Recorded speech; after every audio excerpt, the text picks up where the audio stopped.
how big would the win be considering who he is? He's 145 pounds, 2 wins over Holloway, Aldo, Mendez. I mean, I don't know how many fights in a row he's won. I mean, it's a tough task too. It's not like he's a layover opponent. It's a big fight, and I think that would be a big draw. And I think that, like you said, that would definitely be worth coming back for you and for us to watch. Yeah, but like I said, Mike, like what makes me good, what makes me great, is the game planning. It's a tactical work. It's those minor little details that my camp would be completely different for this man. Right, of course. You know what I'm saying? My camp, we would break this down. And I'm the type of guy that I will stick to the game plan. Like I will literally stick to the game plan. If it's not working, obviously adjust. But for the most part, man, I feel like if you're able to just sit down and think, how can we make this fight? If my A side is greater than his, then I can fight my A side. But if his A side is greater than mine, then I'm gonna have to somehow make a fight his B side.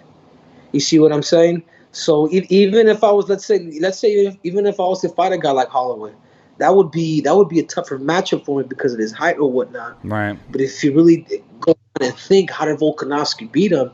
You're like, damn, man, the blueprint is there. What I'm saying is everybody's beatable. You just have to find the right minds and the right game plans and tactics and all that in order to beat this dude. It's the art of war. You know what I'm saying? So even though even in that fight, I think I'd be a slight underdog against Volkanovski. I really do believe that I would stop him. Like I truly do believe that he wouldn't make it past 3 rounds with me. Just from pure tactics, precision, and speed.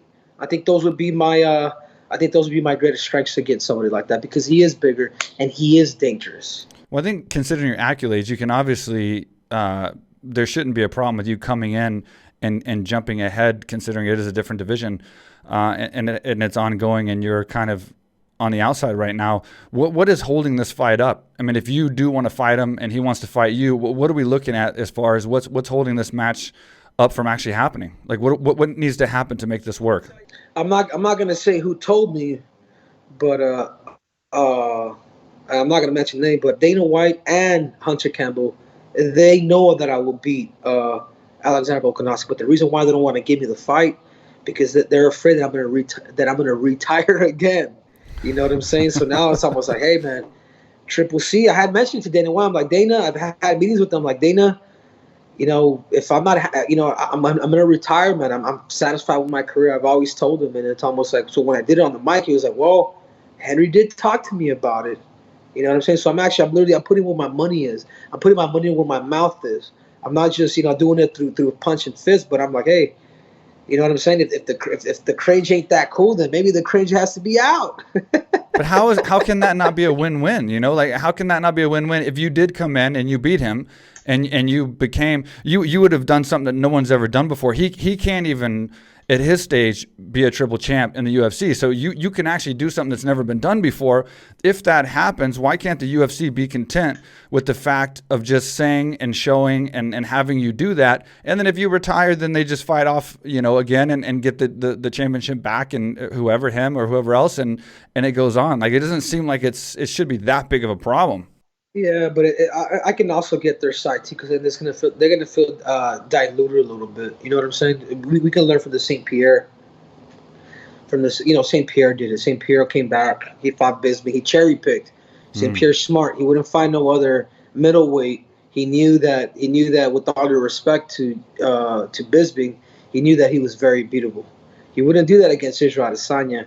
He wouldn't do that against Kamaru Usman. He cherry picked. So then the UFC side, like, damn, this dude got us again.